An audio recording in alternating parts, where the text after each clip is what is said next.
Assalamualaikum warahmatullahi wabarakatuh. Selamat pagi anak-anak semua. Apa kabarnya hari ini? Bertemu lagi dengan Miss Nova ya. Oke ya, sebelum kita memulai pembelajaran, Miss Nova tanya dulu nih, apa kabar anak-anak hari ini? Jawabannya, Alhamdulillah, luar biasa, Allahu Akbar. Yes, yes, yes gitu ya. Oke, sekarang Miss tanya lagi ya. Apa kabar anak-anak hari ini? Oke, alhamdulillah, luar biasa, Allahu Akbar. Yes, yes, yes. Oke ya. Nah, sekarang udah penasaran dong nih, kira-kira mau belajar apa ya hari ini? Nah, oke baik ya. Pokoknya meskipun kita dalam pembelajaran jarak jauh atau PJJ pada saat ini, kita harus tetap semangat selalu ya. Oke ya. Nah, sekarang akan ditampilkan nih ya materi hari ini, yaitu masih tentang tema ya, tema 9. Kayaknya negeriku, subtema 2, pemanfaatan kekayaan alam di Indonesia. Pembelajaran 1 sampai 6. Wah, banyak sekali Miss pembelajaran pada hari ini. Ya dong ya, dari pembelajaran 1 sampai 6 akan dibahas pada hari ini, seperti itu. Nah, baik ya, sekarang kita mulai saja pembelajarannya. Kita bisa mulai di sini, akan saya next ya. Nah, sebelum kita memulai pembelajaran, kita berdoa terlebih dahulu. Mau pimpin doa, oke. Karena kita dari situasinya jarak jauh, jadi akan Nova pimpin ya doanya. Sikap berdoa. Surat At-Toha ayat 114. Bismillahirrahmanirrahim. Raditu billahi rabbah wa bil islami dinna wa bi Muhammadin nabi ilma warzuqni fahma. Amin ya rabbal alamin. Ya baik, terima kasih ya anak-anak. Semoga pembelajarannya dipahami oleh anak-anak semua. Amin. Allahumma amin. Nah, oke, selanjutnya yaitu apa aja sih yang akan kita coba. Siapa yang suka bermain di sungai? Coba. Siapa yang pernah main di sungai? Coba. Jadi di sungai itu pasti ada ikannya, betul.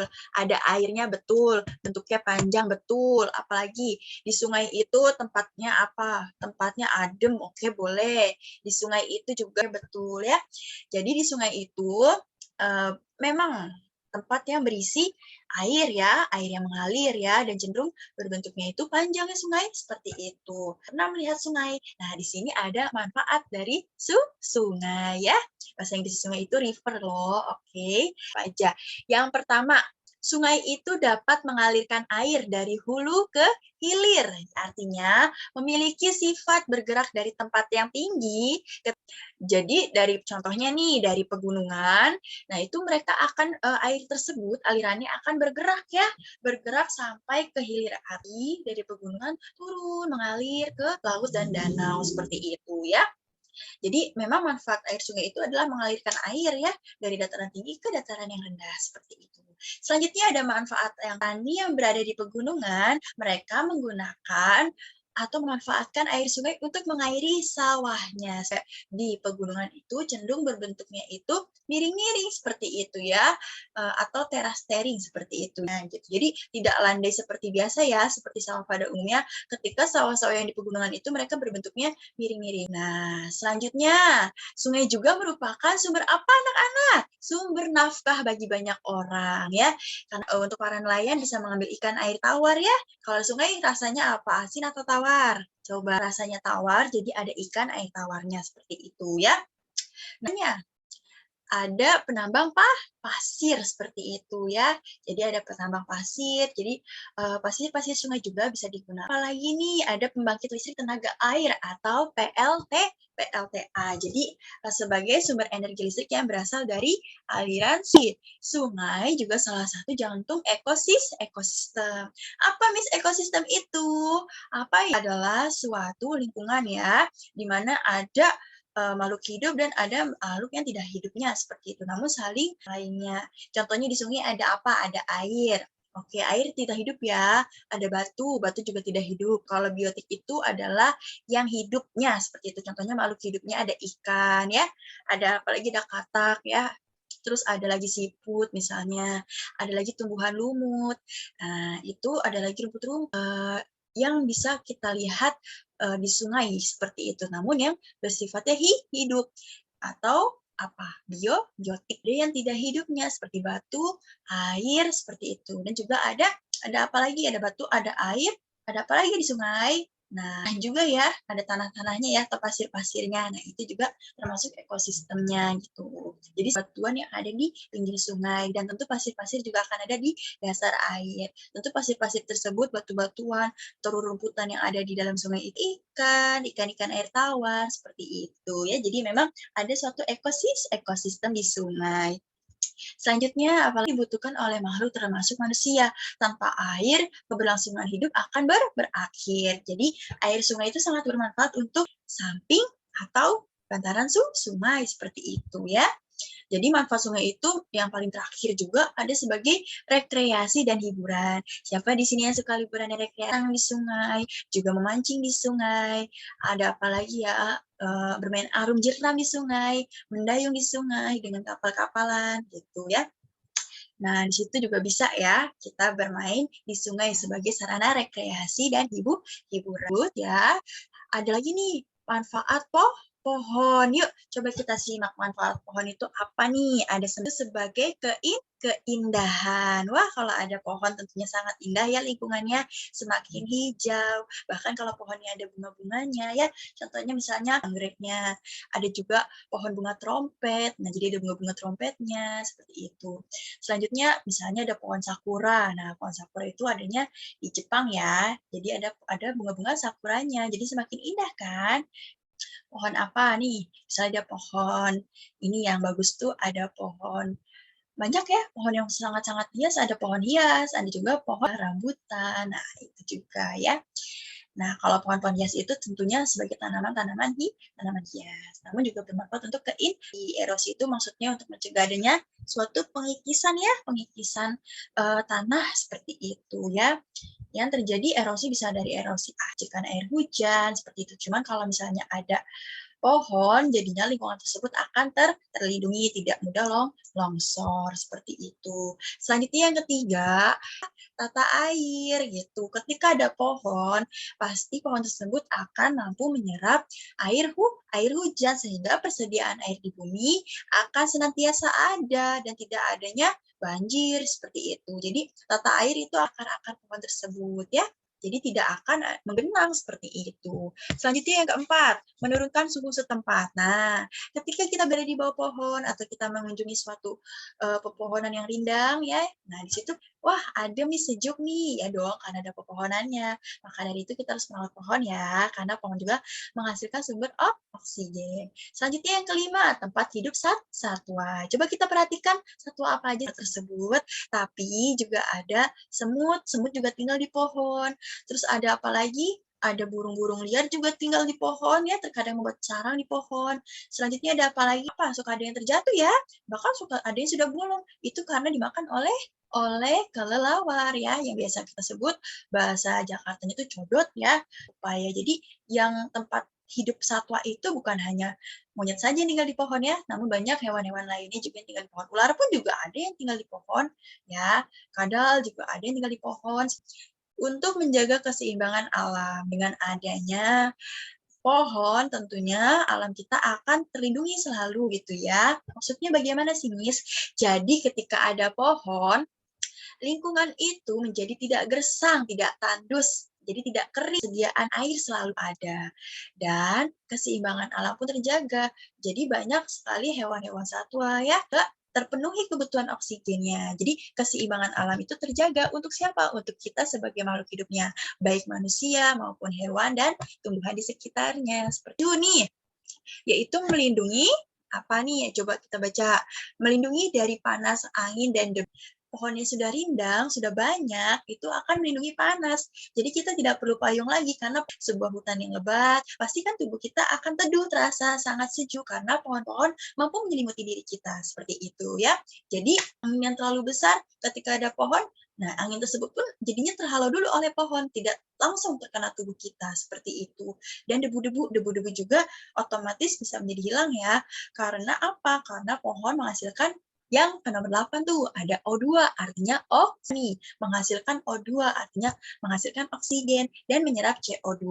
Kita tinggal di Jakarta itu banyak apa? Mobil, dan banyak macam lainnya, ada truk, sehingga terjadi banyak kemacetan. Dari kemacetan tersebut timbullah polusi udara ya dari asap kendaraan bermotor dan bermobil yang telah digunakan oleh masyarakatnya. Dua, namanya karbon dioksida, itu akan diserap oleh pohon. Sehingga pohon mengganti karbon dioksida tersebut menjadi oksigen yang berguna untuk pernafasan makhluk hidup ya, baik untuk hewan, manusia, dan tumbuh-tumbuhan lainnya untuk proses fotosintesis. Nah, jadi untuk bisa memasak makanannya sendiri atau bertahan hidup seperti itu.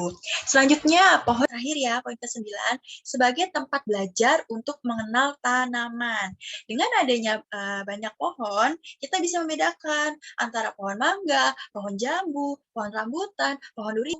Nah, dari situ kita bisa membedakan ya, buah-buahan itu pasti berbeda. Beda buahnya, beda bentuk pohonnya, beda ketinggiannya, seperti itu. Dan juga ada pohon yang bersifatnya hias ya, seperti yang sebelumnya telah disampaikan. Pohon hias itu cenderung tujuannya hanya untuk dilihat keindahannya. Contohnya pohon kaktus ya, pohon bunga mawar ya. Selanjutnya ada pohon apa lagi? Pohon ini, kuping gajah, nah itu juga ada ya. Selanjutnya ada lagi pohon palem, nah itu juga ya. Jadi memang ada sebagian pohon yang cuma cenderung kepada pohon-pohon yang berbunga seperti itu. Baik, kita lanjut ke selanjutnya yaitu wow ya, ada ucapan wow ya. Wow, nah energi itu apa sih, Miss? Jadi energi itu merupakan kemampuan suatu benda melakukan usaha atau kerja. Energi juga dapat berubah ya, menjadi belajar tuh. Ada sungai, ada pohon ya. Jadi memang banyak banget nih sumber energi yang ada di lingkungan kita dan ternyata itu bisa berubah loh. Bisa dirubah menjadi energi lainnya seperti itu ya. Jadi tadi misalnya sungai gerak air itu bisa menjadi listrik pun bisa menjadi gerak. Terus juga pepohonan itu juga sangat berguna ya untuk sarana apa rekreasi nafas kita juga tuh pohon ya. Nah di sini kita bisa lihat nih, coba perhatikan gambar berikut ini dan lihat ya anak-anak. Di sini ada seseorang sedang bermain layangan. Tandanya ada perubahan energi angin menjadi energi gerak. Selanjutnya lihat ibu sedang menyetrika pakaian, berarti ada perubahan energi listrik jadi tidak lecak lagi karena disetrika. Selanjutnya ada energi kimia. Energi kimia itu dirubah untuk menjadi energi panas. Nah, ini contohnya dia sedang membakar ya. Jadi energi panas ceritanya. Oke, selanjutnya kita lihat lagi. Di sini ada energi panas matahari ya, menjadi energi kimia. Itu contohnya seseorang petani garam. Selanjutnya ibu sedang memblender ya. Blender apa sih? Nah, contohnya misalnya kita ketika buka puasa ingin minum jus. Nah, di situ ibu akan menggunakan blender untuk menghancurkan buahnya ya. Contohnya ingin buat jus jeruk, menggerakkan mata pisau blender untuk bisa menghancurkan buahnya seperti itu. Nah, di sini ada sebuah kisah nih. Yuk kita baca bareng-bareng. Bangsa Indonesia adalah bangsa yang dikaruniai sumber daya alam yang sangat banyak dan beragam. Sumber daya alam Indonesia tersebar dari Sabang, kekasan sumber daya alamnya masing-masing. Sumber daya alam dapat dibedakan menjadi dua, sumber daya alam yang dapat diperbarui dan sumber daya alam yang tidak dapat diperbaharui. Seperti itu ya. Nah, selanjutnya coba sumber daya alam yang dapat diperbarui bisa ya kita lihat hasilnya seperti itu. Contohnya hasil dari pertanian, perkebunan, peternakan. Jadi akan terus ada gitu ya, dapat diperbarui. Jadi dia nggak akan dengan bijak. Nah, selanjutnya juga ada sumber daya alam yang tidak dapat diperbarui. Contohnya itu adalah hasil tambang seperti itu ya. Hasil tambang, minyak bumi, batu bara, gas itu ya membutuhkan waktu berjuta-juta tahun ya. Karena kalau dari minyak bumi sendiri itu terbentuknya dari apa? Bekas-bekas fosil ya, tumbuhan atau jasad remik, hewan dan tumbuhan yang telah berkubur ya sekitar 3.000 seperti itu ya. Oke, kita lanjut. Negara kita dikenal sebagai penghasil barang-barang tambang. Wah, sebagai barang tambangnya itu apa aja sih? Ada minyak bumi, ada gas alam, ada tembaga, ada ya. Setelah diolah, barang-barang itu dimanfaatkan untuk menjadikan hasil tambang tidaklah merata persebarannya. Jadi, baik jumlah ataupun jenisnya itu nggak ada di satu tempat aja gitu. Nah, kita sudah mengetahui nih kekayaan sumber daya alam di Indonesia di sebenarnya ya. Itu ada apa sih kekayaan alam di Indonesia? Ada dua nih, ada dua apa aja tuh? Ya, alam non-hayati. Kalau sumber daya alam hayati artinya sumber daya alam makhluk hidup, contohnya hewan, tumbuhan gitu ya. Kalau sumber daya alam non hayati itu makhluk hidup seperti itu ya. Jadi dia bukan makhluk yang hidup. Nah, di sini alam, bahan tambang dan hasil pertanian apa saja sih yang ada di Indonesia? Itu maksudnya bahan tambang yang berdasarkan dari jasa trenik ya, jasa trenik dari tumbuhan, yaitu batu bara, minyak bumi, gas alam. Selanjutnya ada bahan tambang logam, yaitu ada bahan tambang untuk industri, yaitu ada batu gamping, batu kapur, dan fosfat. Nah, selanjutnya, kalau dari jagung, kacang kedelai, kubis, cabai, bawang merah, bawang putih, ketela pohon, nah itu hasil pertanian. Karet, cengkeh, kakao, kina, nilam, vanili. Nah, biasanya perkebunan ini ya.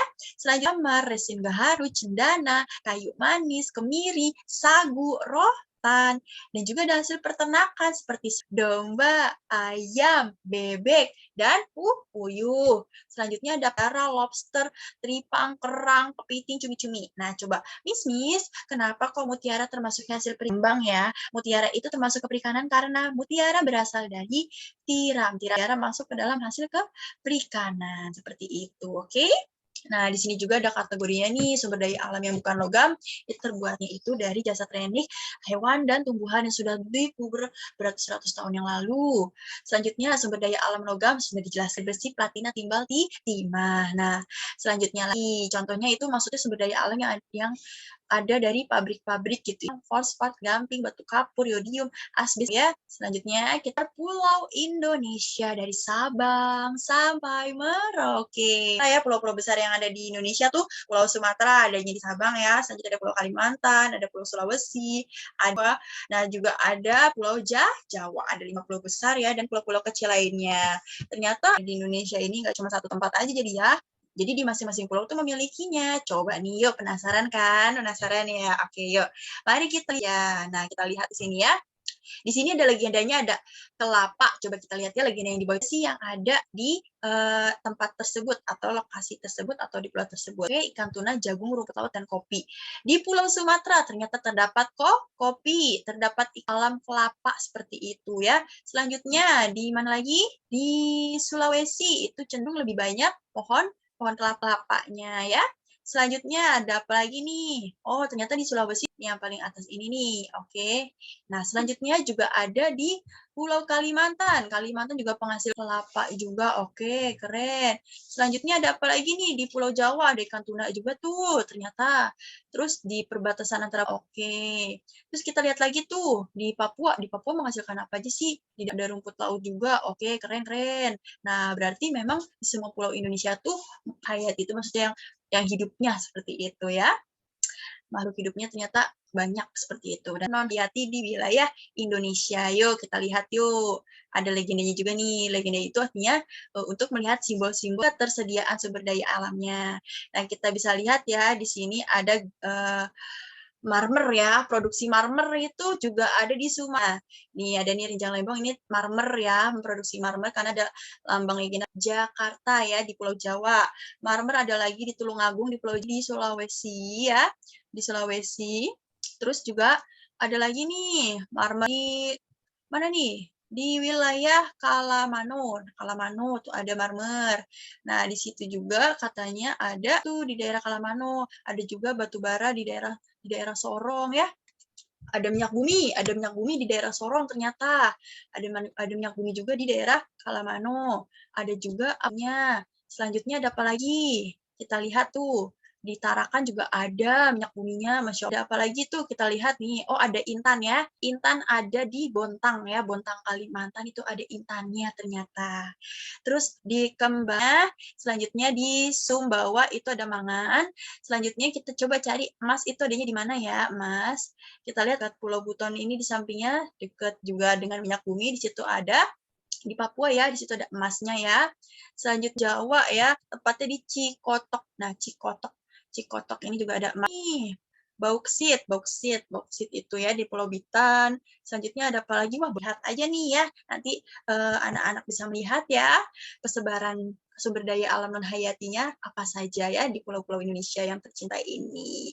Nah, apa saja sih yang ada di lingkungan provinsi, kabupaten, dan desa tempat tinggal rumahmu? Contohnya, misalnya pertanyaannya gini, kekayaan sumber daya alam hayati di contohnya ada kopi, kakao, teh, sapi, kambing. Nah, seperti itu. Selanjutnya juga ada kekayaan sumber daya alam hayati di provinsi itu ada apa aja? Ada emas, fosfat. Itu sumber daya alamnya non hayati ya, karena bukan makhluk hidup ya. Nah, selanjutnya sumber daya kalau yang tadi sebelumnya yang non hayati itu pasti dari barang-barang tambang. Tapi kalau yang sumber daya alam hayati makhluk hidup ya, hewan, tumbuhan seperti itu. Oke, selanjutnya di sini atau di sekitar rumah atau tempat tinggal. Nah, itu ada apa aja? Ada ibaratnya makhluk-makhluk hidup ya, makhluk-makhluk hidup semuanya, hewan dan tumbuhan. Selanjutnya ada juga kekayaan sumber daya alam, ada batu gamping, batu kapur, batu kali, pasir dan belerang. Itu maksudnya barang bahan tambang ya, jadinya dia itu tapi non hayati seperti itu. Nah, di sini juga ada ya sumber daya alam sebagai modal pembangunan itu jadi modal pembangunannya. Ya dong, karena sumber daya alam yang dimiliki Indonesia ini kan sangat kaya dan Indonesia itu selalu bekerja sama dengan negara perkebunan kelapa sawit. Maka itu juga akan membantu perekonomian negara Indonesia dengan cara menjualnya ke negara asing untuk membiayai pembangunan. Contohnya pembangunan MRT ya, terus pembangunan apalagi LRT ya, terus pembangunan apalagi jembatan ya untuk penderita COVID itu juga bisa uangnya dari sumber daya alam sebagai modal pembangunan ya. Jadi sumber daya alam kita dijual uang seperti itu ya. Jadi kita saling membantu dalam sumber daya alam tersebut dan untuk menghasilkan ekonomi. Selanjutnya berikut ini contoh pertanyaan dan jawaban mengenai sumber daya alam yang dapat ditanyakan saat wawancara dilakukan. Alam itu, nah sumber daya alam itu ada dua ya. Apa tadi? Sumber daya alam hayati dan sumber daya alam non berdasarkan dari makhluk hidup, dan ada sumber daya alam yang bukan dari makhluk hidup seperti itu. Selanjutnya ada lagi, mengapa sumber daya alam bisa menjual hasil penjualan sumber daya alam dapat digunakan untuk membiayai pembangunan. Selanjutnya, berikan contohnya apa aja? Hasil pertanian, perkebunan, perikanan, peternakan, dan pertambangan. Seperti itu ya. Nah, mengenai akibat manusia tidak melaksanakan kewajiban terhadap lingkungan alam. Nah, jadi contohnya nih, akibatnya jika manusia tidak melaksanakan kewajiban terhadap lingkungan alam, lalu narasumber RW, ada tetangga, ada teman sekelas, dan kelima-limanya ternyata memiliki jawaban yang berbeda loh, padahal hanya dengan satu pertanyaan. Nah, sekitar Ketua RT bilang punahnya hewan karena habitat rusak. Ketua RW bilang punahnya beberapa jenis tumbuhan. Tetangga terjadi bencana tanah longsor. Nah, kelima-limanya betul ya, tentunya. Meskipun jawaban mereka berbeda-beda, tapi memang itu jawaban yang benar. Seperti pertanyaan hanya satu saja dan dijawab oleh berbagai narasumber. Dan tentunya mereka memiliki jawaban yang berbeda. Mereka berhak untuk mengungkapkan pendapat mereka. Seperti itu. Dan setiap orang pendapatnya beda-beda. Wah, ya pembelajaran kedua. Ada lagu tentang tanah airku. Yuk kita nyanyiin dulu yuk bareng-bareng ya.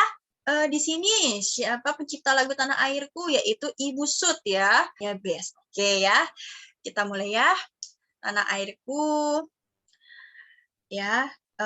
Lagunya itu ku tidak kulupakan, kan terkenang selama hidupku, biarpun saya pergi jauh, tidak akan hilang tanahku yang ku cintai, engkau ku hargai.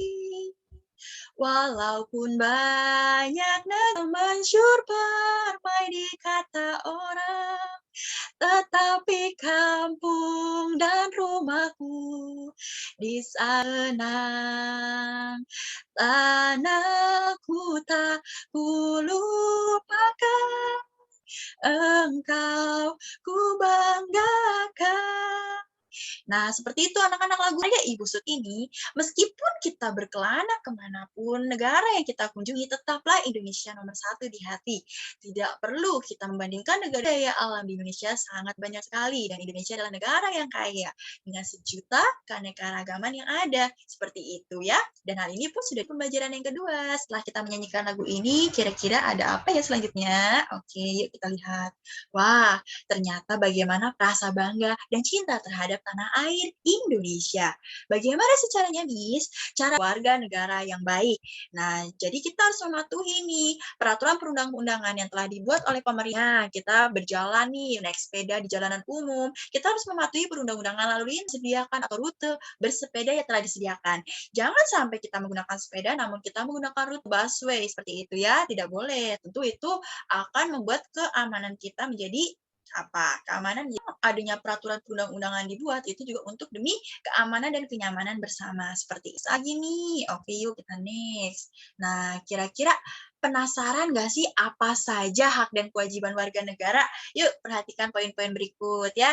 Di sini ada kewajiban negara Indonesia, warga negara Indonesia itu apa aja? Yang pertama, menjunjung hukum dan pemerintahan Indonesia. Nah, jadi maksudnya apa? Kita harus tidak boleh kita hanya mengutamakan hak kita saja, tidak boleh. Kita juga harus wajib ya melaksanakan, mematuhi segala aturan yang berlaku perintahnya. Untuk demi apa? Demi kebaikan kita sendiri dan warga masyarakat sebagai warga masyarakat. Selanjutnya apa? Bersikap menggunakan sumber daya alam seperlunya, tidak bersikap boros dan selalu menjaga kita menebang pohon, kita harus mengadakan reboisasi, artinya penanaman ulang kembali pohon-pohon tersebut. Selanjutnya yang keempat, mengikuti pendidikan dasar. Nah, mengikuti pendidikan dasar itu misalnya kita sekolah nih dari SD, SMP, SMA, atau bahkan kita juga itu adalah hal yang wajib ya, negara yang cerdas, jangan mau kita dibodohi seperti itu. Jadi sudah kewajiban kita untuk belajar seperti itu ya, sebagai penerus generasi bangsa yang apalagi sih, yaitu membayar apa? Membayar pajak. Kenapa harus bayar pajak? Karena pajak itu juga digunakan untuk apa? Tidak mampu seperti itu. Jadi pajak itu sangat berguna ya dari kita untuk kita dan oleh kita. Seperti Indonesia. Haknya apa aja sih, Miss? Tadi kan kewajibannya tuh, sekarang ada haknya juga dong. Masa kita udah melaksanakan kewajiban tidak segala sesuatu hal yang dilakukan terlebih dahulu sebelum mendapatkan hak. Dan pengertian hak ada seseorang setelah melakukan kewajiban. Jadi yang pertama adalah melakukan kewajiban terlebih dahulu, baru yang anak-anak. Sip, harap paham ya di rumah ya. Selanjutnya di sini ada hak warga negara Indonesia umum dan pemerintahan. Nah, maksudnya apa sih, Miss? Jadi, persamaan kedudukan agamanya saya itu Islam, agama kamu bukan Islam. Nah, itu tidak boleh dibeda-bedakan seperti itu ya. Semua itu pakai hijab, kamu tidak pakai hijab, tidak boleh dibeda-bedakan juga karena semuanya itu memiliki kesamaan kedudukan sebagai warga negara Indonesia dan itu adalah jadi memang kita dalam pemilu, misalnya dalam pemilihan umum, pemilihan RT, pemilihan RW, nah itu semuanya tidak dipandang ya, tidak dipandang agamanya apa, berarti suku dari mana, suku dari Jawa, dari Sunda, dari Betawi, nah itu semuanya sama ya, kita sama-sama warga negara itu. Jadi jangan sampai kita membeda-bedakan antara satu dengan yang lainnya, seperti itu. Gimana sih, Miss? Jadi hidup yang layak itu apa? Punya sandang, pangan, papan. Sandang itu apa? Pakaian. Itu apa? Artinya memiliki rumah. Jadi menikmati hidup yang layak itu punya rumah, punya pakaian, dan punya berhak untuk mengusahakan hal itu gitu ya. Kita berhak berusaha untuk mendapatkan rumah dengan cara yang baik tentunya bekerja. Itu yang layak, itu juga hak kita ya. Dengan cara apa? Berusaha mengumpulkan uang, menabung itu adalah hak kita dan memilih pakaian yang layak untuk kita yaitu memperoleh makanan tentunya dari hasil pekerjaan kita gitu ya. Jadi itu juga hak kita dong untuk menikmati hidup yang layak seperti itu. Hak kita loh. Jadi agar hidup ini tuh dinikmati seperti itu. Selanjutnya, mengeluarkan pendapat. Kemudian permasalahan itu ingin diselesaikan tentu akan adanya musyawarah untuk mencapai mufakat. Makanya setiap anggota atau apa dengan sopan dan santun seperti itu ya. Jadi tetap menghargainya. Jadi tidak boleh mementingkan pendapat diri sendiri seperti itu. Selanjutnya, beragama dan beribadah. Seperti yang telah Miss sebutkan sebelumnya dalam suatu warga negara Indonesia, baik itu agama yang Islam maupun non-Islam ya, Hindu, Buddha, Konghucu, Kristen, Katolik, itu semuanya dalam warga negara dan memiliki hak untuk dipilih ya atau dianut oleh setiap insan atau setiap individunya gitu. Setiap manusia berhak memilih gitu. Dan aku ingin beribadahnya juga. Itu adalah hak mereka untuk menjalankan ibadahnya masing-masing. Yang kelima adalah membela negara. Setiap warga negara berhak membela negara. Contohnya ikut bergabung dalam anggota TNI apapun mendapat pendidikan yang layak. Tentu ya, pendidikan selama 12 tahun dari SD, SMP, SMA, bahkan kalau ingin mencapai perguruan tinggi. Nah, itu juga bagus ya, mengembangkan kebudayaan. Misalnya kita telah mengenal batik. Batik itu bukan hanya sebagai kain, namun bisa kita kembangkan sebagai kita rubah menjadi kudung, kita modifikasi menjadi pakaian, jadi sepatu, jadi ikat pinggang, jadi tas, jadi apalagi misalnya casing handphone yang berbentuk batik, itu justru akan mewujudkan suatu rasa bangga untuk mengembangkan kebudayaan Indonesia. Jadi bukan hanya batik berupa kain saja, tidak seperti itu, namun bisa kita kembangkan budaya batik tersebutnya. Di sini ada berikut macam-macam hak masyarakat dan pelaksanaannya ya.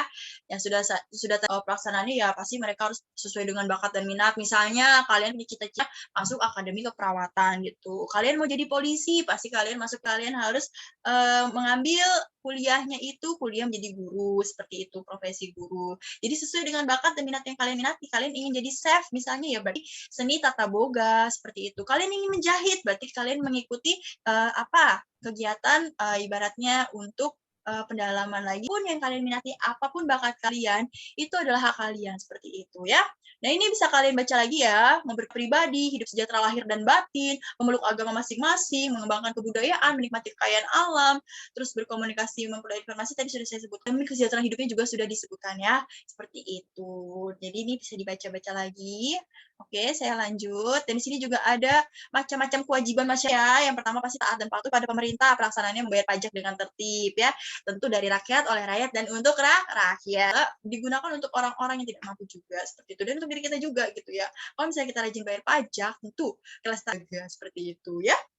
Selanjutnya menjaga ketertiban umum, tidak membuat onar, tentu itu pelaksanaannya. Terus turut menjaga kelestarian budaya bangsa, menjaga keamanan wilayah, melakukan kegiatan siskamling. Apalagi nih, melestarikan sumber daya alam, langsung ditinggalkan. Tapi kita juga mengadakan reboisasi atau penanaman ulang kembali, agar pohon-pohon di Indonesia tidak habis, seperti itu. Selanjutnya, menjunjung hukum dan mematuhi semua peraturan yang dibuat pemerintah, seperti itu. Menjaga persatuan dan kesatuan. Artinya apa? Kita berteman tidak boleh membedakan saling toleransi, bineka tunggal ika, berbeda-beda tetap satu jua Indonesia. Oke, lanjut. Bela negara oh ya. Jadi ada TNI dan Polri itu termasuk kategori bela negara ya. Bahkan kalau misalnya kita menjadi seorang guru ya, itu karena apa? Tanpa adanya seorang guru, tentu tidak akan ada generasi yang cerdas gitu. Jadi memang termasuk kategori bela negara juga. Selanjutnya itu ditentukan. Oke, kita lanjut sekarang next. Alhamdulillah nggak terasa kan sudah pembelajaran ketiga. Oke, pembelajaran macam-macam energi gitu kan. Kayaknya dari subtema 1 kita udah bahas tentang energi-energi gitu. Yang pertama ada energi bunyi. Nah, energi bunyi ini dapat kita rasakan. Rasakannya pakai apa sih, Miss? Kita mendengar suara bunyi. Nah, itu suara apa? Halilintar atau geledek. Nah, selanjutnya dring. Nah, itu suara apa? Giping. Klakson. Ada lagi suara apa lagi? Dung. Dung. Nah, itu suara apa? Gong. Nah, itu tuh pasti bisa kita rasakan melalui pendengaran kita atau telinga kita. Jadi, pendengaran seperti itu. Selanjutnya, ada lagi energi panas. Udah tahu dong, sering banget nih dibahas nih energi panas yang paling utama yang menyinari dunia ini. Tanpa adanya dia, dunia akan gelap adalah energi kalor ya. Selanjutnya ada lagi, kalau panas itu dirasakannya pakai apa? Ayo, bukan pakai telinga ya, tapi pakai kulit seperti itu. Jadi kulit kita itu bisa merasa berjalan di siang hari akan berbeda rasanya ketika kita berjalan di malam hari. Karena siang hari terdapat matahari. Kalau malam hari tidak ada matahari, jelas dong, jelas lah. Apa nih energi listrik? Energi listrik itu bisa kita lihat ya dengan kasat mata ya. Dengan mata kita bisa terlihat juga.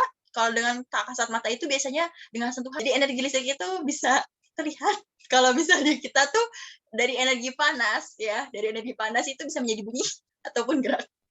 Nah, dari energi listrik itu bisa jadi panas. Contohnya ketika kita masak apa?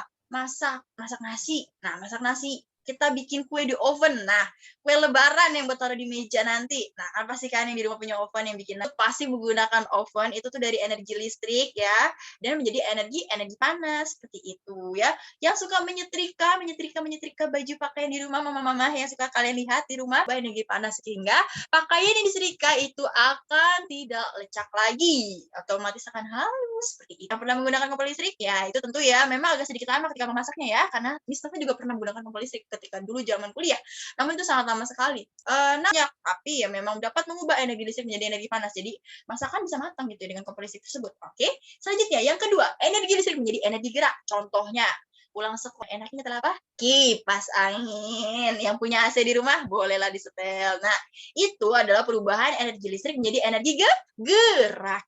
Itu ada listrik dan kita menyalakan kipas, pasti kipasnya bergerak dong. Kalau kipasnya tidak bergerak, itu berarti namanya kipasnya mati. Nah, ini geraknya otomatis kita tidak akan menuntaskan kepanasan kita seperti itu ya. Selanjutnya, ada juga mixer.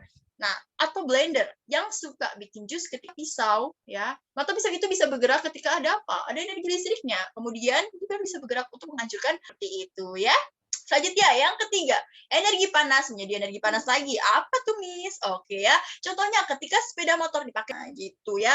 Ada sepeda motor ya itu memang dia bisa berubah ya energinya itu. Tapi juga dia sebenarnya bisa juga menggunakan energi dari bensinnya itu ya. Nah, itu namanya energi ya. Dan bisa juga dia menggunakan baterai ya atau panel surya. Nah, itu juga bisa menjadi energi gerak juga. Itu bisa digunakan. Oke, baik. Sekarang kita next.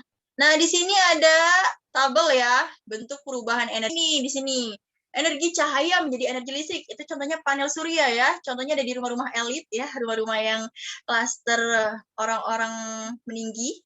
Nah, itu ya, bukan menengah. Jadi, ketika semua orang mati lampu karena PLN-nya itu sedang mati atau sedang diperbaiki, rumah itu akan nyala gitu ya. Karena apa? Karena menggunakan panel surya. Penggunaannya, perawatannya juga dan lumayan mahal seperti itu. Dan selanjutnya ada juga energi listrik, energi panas. Nah, energi listrik dan energi panas kalau habis keramas suka mengiringkan rambut dengan hair dryer. Nah, adiknya misalnya suka seperti itu ya. Jadi, itu namanya hair dryer itu dari energi listrik menjadi energi panas sehingga rambut menjadi kering atau enggak yang suka di salon-salon ya yang habis dikeramas. Ada energi gerak menjadi energi bunyi. Contohnya apa? Nah, Miss tadi menggerakkan dua tangan Miss loh. Miss tempelkan di satu. Bergerakan. Nah, bersuara nggak? Bersuara dong. Jadi contoh ya. Ada lagi. Contoh menabuh gendang. Ding pak pak pak ding ding ding pak pak pak ding. Nah, itu juga pasti ya dari energi itu akan menjadi bunyi seperti itu ya. Jadi perubahan dari energi gerak menjadi energi bunyi seperti itu ya. Di sini bisa kita lihat ya. Oke ya. Selanjutnya kita next. Wah, ada sebuah kisah nih. Bolehlah kita baca.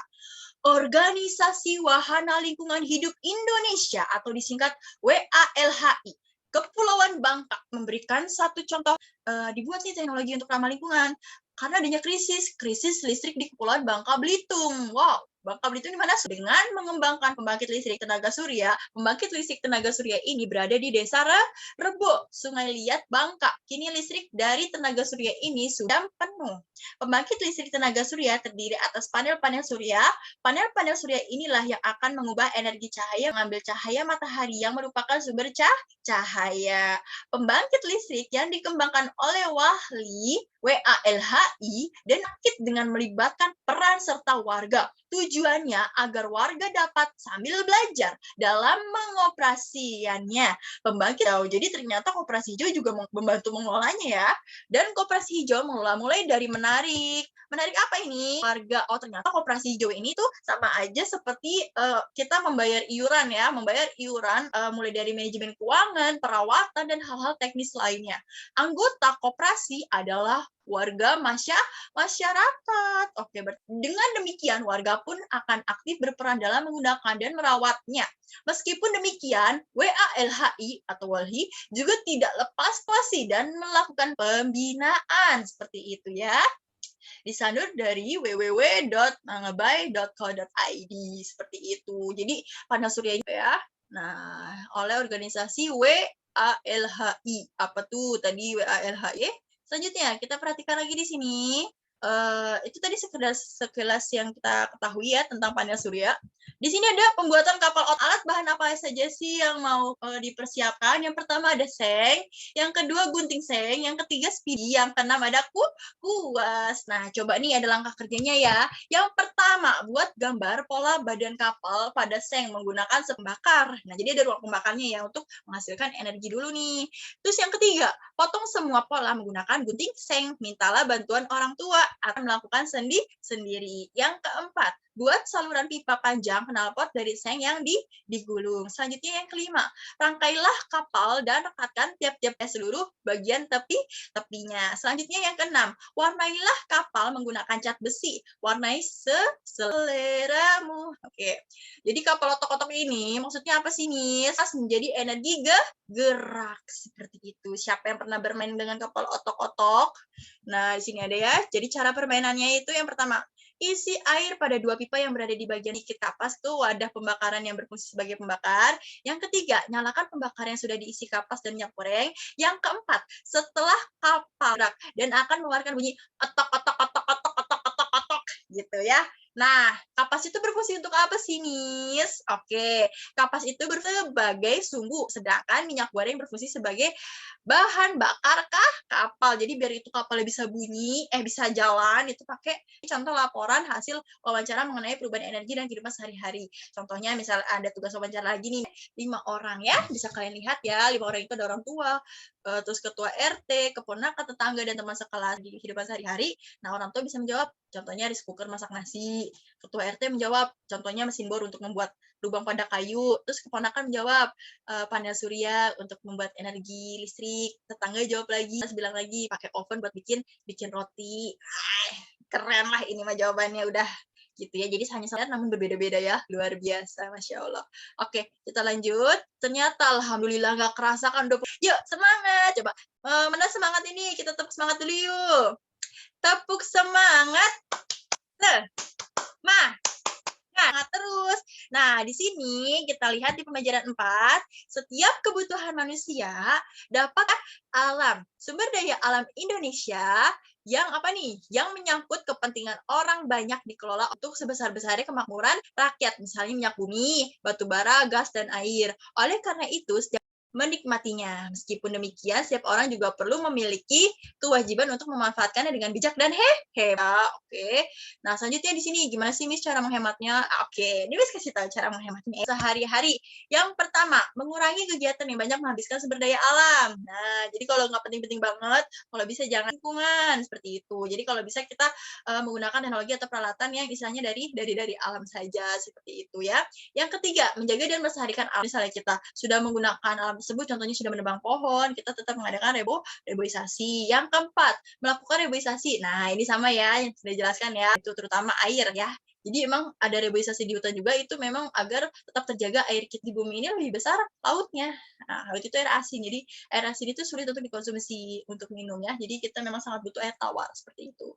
Contohnya ada matahari, apalagi habis matahari, air, udara. Betul sekali, kalian pintar ya. Selanjutnya di sini ada hak ya. Hak ya sebagai warga negara ya. Namun kita juga harus mengelolanya dulu gitu ya. Nah, di sini ada tabel nih ya. Bisa dibaca ya, perilaku orang-orang di sekitarku. Contoh perilaku yang bertanggung jawab memanfaatkan sumber daya, yang tidak bertanggung jawab dalam memanfaatkan sumber daya alam itu sebelah kanan. Ini bisa kita perhatikan baik-baik. Sangat pasti menggunakan listrik sehemat mungkin. Tapi kalau orang yang tidak bertanggung jawab, itu pasti menyalakan listrik walaupun nggak digunakan. Jadi tidak dimatikan lagi. Jangan ya, jangan seperti itu ya. Kita harus yang selalu menghemat listrik ya. Dan apa nih, mengambil hasil hutan sesuai dengan keperluan ya. Jangan terlalu berjawab ya. Bisa kalian baca ya, di sini tabelnya ya. Oke lah, sip. Lanjut, kita next. Nah, mari kita membaca asal-usul minyak bumi. Merupakan salah satu sumber mineral yang sangat dibutuhkan manusia. Minyak bumi didapat dari sumber yang berada di bagian kerak bumi. Proses pengambilannya dengan cara seandainya minyak bumi habis, keberlangsungan hidup manusia akan banyak masalah dan kacau terjadi. Ketika tanaman dan hewan berada di lapisan kerak bumi, semua sisa tanaman dan hewan tergerak ke kerak bumi. Oleh karena penggerak tersebut menjadi fosil dan bereaksi dengan gas alam. Reaksi gas alam akan mengubah fosil menjadi cairan hitam yang disebut minyak bumi. Minyak bumi memiliki peran dalam kehidupan manusia. Jadi minyak bumi itu Setelah satu hasil pengelolaan minyak bumi, salah satu hasil pengelolaan minyak bumi itu apa aja? Ayo, adanya gas cair. Nah, gas cair ini dengan bahan bakar lain. Untuk mendapatkan gas cair, minyak bumi harus diolah dan diproses dengan penyulingan dan pemurnian khusus ya. Minyak bumi harus diolah terlebih dahulu tahap dan bertingkat. Jadi nggak bisa langsung kita dapat minyak bumi langsung kita gunakan ya, tapi harus dikelola terlebih dahulu seperti itu ya. Nah, contoh dari bahan bakar minyak bumi itu apa? Seperti bensin, solar, benson, oil, dan minyak tanah. Bayangkan, jarang minyak goreng. Nah, kalau misalnya kita jarang bensin juga ya, nah itu gimana motor-motor kita dan mobil kita bisa jalan seperti itu kalau nggak ada bensinnya gitu ya. Ya, untuk menghasilkan cat minyak, cat dinding, cat besi, aspal, dan berbagai produk plastik. Jadi emang sangat penting banget nih pokoknya minyak bumi itu ya kita ya agar minyak bumi tetap selalu ada. Jangan boros ya saya. Ternyata juga masih bisa dimanfaatkan untuk kehidupan manusia. Ada minyak mentah yang menjadi sumber polimer. Polimer sangat penting sebagai komponen untuk beberapa jenis industri plastik ya. Jadi plastik juga menggunakan minyak bumi. Jika kita pergi ke dapur, ternyata banyak juga peralatan yang menggunakan minyak bumi. Alat dapur seperti kulkas, kunci dalam proses pembuatannya. Wow, minyak bumi digunakan sebagai sumber panas. Produk sampingan yang digunakan untuk mengolah aluminium, besi, dan punya pintu, kunci pintu, oven, kursi, meja, kulkas. Karena adanya minyak bumi itu untuk mengolah aluminium, besi dan baja seperti itu. Dan juga untuk ngecat-ngecatnya ya seperti itu. Nah, gagasan pokok dan gagasan pendukung suatu teks bacaan ya. Baik, penasaran ya. Oke. Gagasan pokok adalah suatu kalimat ya yang berada di awal paragraf. Itu dinamakan gagasan pokok ya. Baik itu di paragraf 1, paragraf 2, 3 sampai 6, kalimat-kalimat awalnya itu dinamakan gagasan kalimat pokoknya. Seperti itu ya kalimat pertamanya. Selanjutnya, yang disebut dengan gagasan pendukung adalah kalimat yang mendukung pernyataan dari gagasan pokok. Gagasan lebih rinci mengenai gagasan pokok yang sebelumnya telah disebutkan di awal kalimat seperti itu. Jadi adanya di kalimat kedua dalam paragraf seperti itu. Kalimat kedua sampai terakhir di dukungan semuanya menguatkan gagasan pokok tersebut ya. Oke, paham? Paham dong. Oke, lanjut ya. Pertanyaan nih tentang sumber energi bumi yang dapat kita pahami. Misalnya nih ada pertanyaan, jelaskan proses pembentukan minyak bumi. Nah, itu kayak minyak bumi terjadi ketika sisa tanaman dan hewan yang telah menjadi fosil bereaksi dengan gas alam. Selanjutnya, oke, aku tahu jawabannya, gitu langsung kayak gitu ya. Minyak bumi termasuk sumber daya alam yang tidak dapat diperbarui karena proses pun gitu ya. Jadi kalian bisa langsung menjawab seperti itu ya. Selanjutnya, sebutkan contoh pemanfaatan minyak bumi dalam kehidupan manusia. Bumi menjadi bahan bakar minyak, cat dinding, cat besi, aspal, dan beberapa produk plastik. Itu hasil wawancaranya Udin ya, tentang satu pertanyaan yaitu apa akibatnya jika manusia tidak melaksanakan kewajiban terhadap lingkungan alam. Dijawab tuh sama narasumbernya, akan tetangga sama teman sekelas. Orang tua bilangnya gini, lingkungan alam akan menjadi rusak. Oke, boleh betul. Ketua RT bilang katanya lingkungan alam akan menjadi pemanasan global. Oke, mantap juga nih, keren. Keponakannya timbul bencana alam kalau kita tidak melaksanakan kewajiban. Betul juga, tetangganya jawab lagi. Nah, katanya maka akan terjadi ketidakseimbangan di lingkungan alam. Oke, betul. Alam akan terjadi pencemaran lingkungan. Nah, benar semua jawabannya gitu ya. Jadi ada 5 orang narasumber, namun mereka memiliki jawaban yang berbeda-beda ya. Padahal penanya hanya menjawab dengan kebebasan berpendapat. Nah, inilah contoh laporan hasil wawancara yang benar ya. Jadi dibentuk tabel nama pertanyaan yang diajukan, nama narasumber dan jawabannya seperti itu. Oke, paham? Kerasa ya. Kita udah lanjut di pembelajaran kelima adalah Desaku yang Kucinta, ciptaan El Malik ya. Nadanya moderator 6/8 ya ketukannya. Oke, kita nyanyi dulu. Oke. 1, 2, 3. Desaku yang kucinta, tempat ayah dan bunda, dan anda tolanku. Nah, gitu ya. Itu contohnya. Jadi, kita akan nyanyi full. Sih kalian tahu, kalau di desa tuh biasanya ada apa? Ada pertanian, ada perkebunan, ada perikanan, dan semuanya mayoritas bekerja sebagai petani, pekebun, seperti itu ya. Yang suka, yang banjir. Oke. Nah, sekarang kita bisa lihat nih, di sini ada manfaat hasil di Indonesia ya. Hasil pertanian, ada apa aja sih Miss Nova? Yuk kita lihat yuk, ada padi. Padi itu belum makan nasi, namanya belum makan. Betul sekali, Miss juga sekarang belum makan. Jadi kalau misalnya di Indonesia itu makanan pokoknya adalah nasi. Selanjutnya jago, makanan ternak seperti itu. Selanjutnya ada kacang kedelai. Kacang kedelai itu apa sih, Miss? Kacang kedelai itu bahan baku untuk membuat tahu dan tempe. Lauk pauk kedelai hitam Malika. Nah, itu ya suka iklan-iklan kecap Bango, jadi sebut merek lah nanti jadi juga, dan bahan baku untuk kecap ya. Selanjutnya di sini juga ada hasil perkebunan ya. Hasil perkebunan itu apa aja sih, Miss? Ada kelapa sawit, manfaatnya apa? Bahan baku minyak goreng. Nyanya kelapa sawit kita sedang ada apa nih gitu ya. Berarti sedang mengalami krisis kelapa sawit seperti itu ya. Dan juga ada karet. Karet itu bukan cuma buat ngunci rambut ya, tapi juga untuk membuat ban. Bayangkan kalau sepeda motor tidak akan bisa jalan. Oke, selanjutnya ada tebu. Nah, yang suka makan permen, yang suka makan coklat ya, penting banget nih tebu ya. Tebu itu adalah gula tanpa adanya, karena coklat sebenarnya rasanya pahit. Jadi setelah dikasih gula barulah dia manis. Permen pun juga seperti itu. Permen juga pasti ingin manis, yaitu harus menggunakan gula seperti itu ya. Ada juga kina. Kina itu malaria, itu sejenis penyakit DBD ya, demam berdarah yang disebabkan oleh nyamuk Aedes aegypti. Nah, seperti itu. Jadi bisa sembuh juga ya untuk menaikkan trombositnya, yaitu dengan daun pepaya di blender. Nah, itu bisa menaikkan trombosit juga ya. Ini sekedar for your information. Oke. Selanjutnya di sini juga ada daging sapi, kambing. Nah, itu termasuk protein hewani dong ya. Jelas banget lah, sapi sama kambing itu juga termasuk sumber protein hewani. Selanjutnya ada ulat sutra. Ulat sutra itu juga diternakan loh. Ini kok bisa sih ulat itu? Beda sayang ya. Jadi ulat sutra itu bersifat lembut, tidak gatal ya. Bahkan ini sangat mahal loh ulat sutra, karena bahan bakunya itu bahan baku untuk kain sutra. Kain sutra zaman dulu digunakan, zaman sekarang sudah boleh digunakan oleh masyarakat umum dan luas ya. Namun tentunya dengan harga yang mahal ya kain sutra itu, dan bahannya juga sangat halus, mengkilap ya, dan sangat lebah ya, yaitu madu ya. Ya ini kalau puasa-puasa biar kita tidak panas dalam, jangan lupa minum madu, oke? Selanjutnya ada juga hasil laut dan protein ya. Untuk hewani ada lagi rumput laut ya, suka nori-nori yang beli di Alfamart atau Indomaret, nori-nori itu. Nah, itu juga obat, sebagai obat juga bisa, sebagai bahan kos juga ada bahan makanan ya. Terumbu karang, nah itu sebagai wahana rekreasi bawah laut. Jadi kalau kita suka menyelam di bawah laut atau surfing ya bahasa Inggrisnya, itu kita bisa ikan badut itu ya. Itu juga suka tinggal di terumbu karang. Dan ada juga mutiara. Mutiara itu sebagai apa manfaatnya? Nah, kita lihat lagi hasil tambang. Apa aja sih Miss hasil tambang? Hasil tambang itu ada minyak bumi ya. Manfaatnya apa? Bahan bakar kendaraan dan kompor, ada gas alam, buat obat kulit ya. Jadi kulit kita menjadi bersih ya, menjadi tidak ada, juga bisa belerang loh. Granit juga menjadi bahan baku pensil. Contohnya kita memiliki pensil dan ujungnya itu adalah granit ya, untuk menulis yang warna hitam. Selain untuk di perumahan-perumahan gitu. Alhamdulillah tidak terasa sudah pembelajaran 6. Hore ya. Sip lah. Tentang manfaat kerja bakti yang merupakan kerjasama masyarakat, lingkungan, dan pemerintah. Ayo cekidot, kita yuk. Kerja bakti merupakan contoh kegiatan manusia yang selaras dengan lingkungan masyarakat, melaksanakan kewajiban terhadap lingkungan, positif bagi kehidupan masyarakatnya itu sendiri. Masyarakat akan terhindar dari bencana alam, kewajiban terhadap lingkungan, maka manfaat dari lingkungan pun bisa kita dapatkan. Manfaat tersebut antara lain sebagai berikut. Yang bencana alam, yang kedua, hasil alam yang melimpah.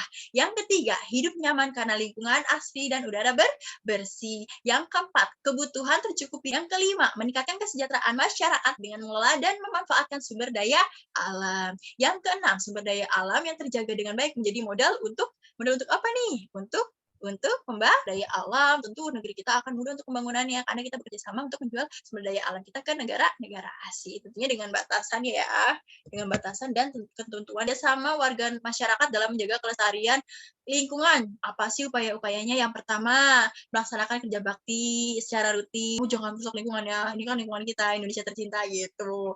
Terus melakukan kegiatan reboisasi di lingkungan sekitar tempat tinggal, yang mengelola sampah dengan baik. Selanjutnya yang kedua, lingkungan. Nah, kita bisa lihat nih yang pertama, yang A, memberikan sanksi sepadan kepada perusak lingkungan. Oh, jelas dong. Kita harus memberikan sanksi atau hukuman lingkungan sekitar kita. Yang kedua, memberikan hadiah dan penghargaan kepada pribadi ataupun kota yang menjaga kebersihan lingkungan seperti Adipura dan Kalpataru ya. Lembaga masyarakat desa hutan untuk mengontrol secara swadaya kelestarian hutan. Jadi ada lembaga untuk melihat apakah hutan ini masih terjaga kelestariannya, masih aman kah, masih asri kah gitu. Artinya juga ada poin yang terakhir, menyediakan tempat pembuangan sampah. Jadi di setiap sudut akan ada pembuangan tempat sampah, sehingga kita para warga juga akan terbiasa ya untuk saling bekerja dengan bersih, asri, dan terhindar dari penyakit. Nah, di sini ada berbagai contoh kerja bakti di lingkungan rumah, lingkungan sekolah, dan masyarakat ya. Membersihkan halaman rumah, bersama-sama membantu ibu memasak, bersama-sama membantu ayah menyuci mobil, bersama-sama melakukan kegiatan menanam bunga di rumah, bersama-sama mengepel rantai rumah. Selanjutnya yang B, di lingkungan sekolah. Itu ngapain? Melaksanakan piket kelas bersama-sama, bersama-sama membersihkan perpustakaan sekolah. Yang keempat, bersama-sama membersihkan lingkungan sekolah. Yang kelima, bersama-sama mengerjakan mading sekolah, itu di lingkungan sekolah ya. Jadi saling bekerja sama di lingkungan masyarakat nih. Ada 4.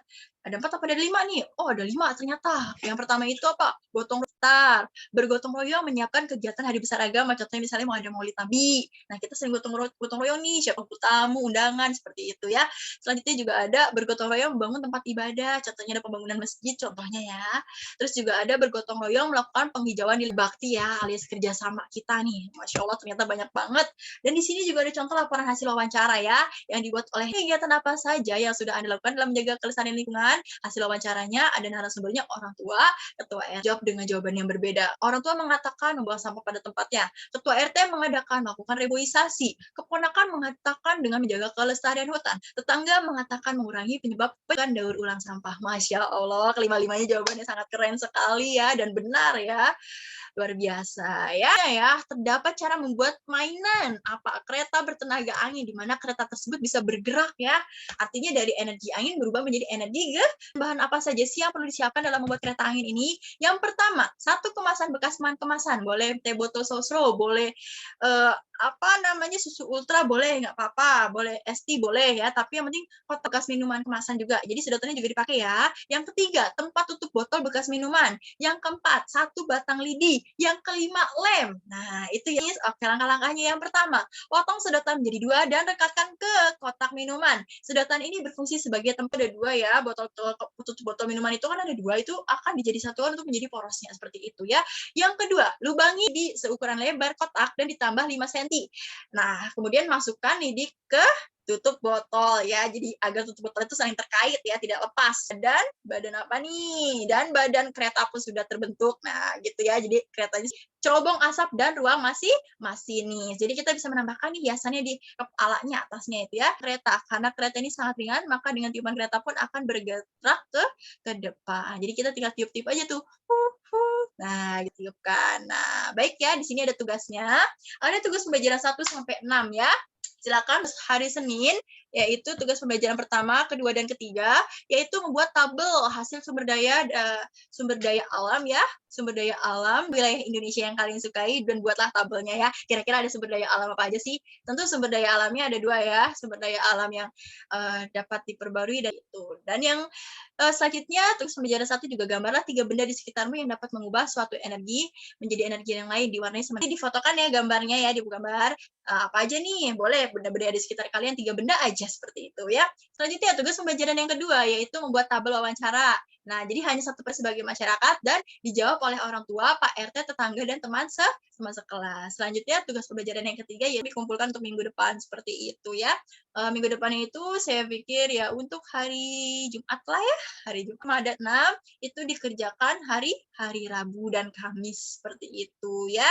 Jadi tugas pembelajaran selesainya kita ulangan matematika, pembelajaran 3, 4, 5, pembelajaran 4, 5, 6-nya, sorry ya, pembelajaran 4, 5, 6-nya kita akan jadikan untuk hari Rabu dan hari Kamis, seperti itu ya. Nanti hari Kamis juga akan ada pemahaman lagi, materi lagi berupa kuisis, seperti itu ya. Nah, kuisisnya jadi hari Kamis itu kita bisa pemahaman materi lagi, seperti itu ya. Baik, nah sekarang kita lihat lagi di sini. Ya, sudah sampai di slide yang akhir ini. Jadi di slide yang terakhir ini, Miss Nova ingin mengucapkan dan tetap antusias, tetap semangat selalu, pokoknya luar biasa sekali anak-anak ya.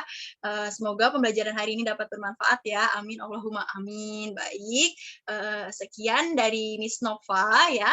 Oke, saya stop dulu screen-nya. Pembelajaran dari Miss Nova pada hari ini. Semoga anak-anak di rumah tetap selalu semangat, optimis ya. Meskipun semangatnya yuk, tepuk semangat. Semangat. Oke ya.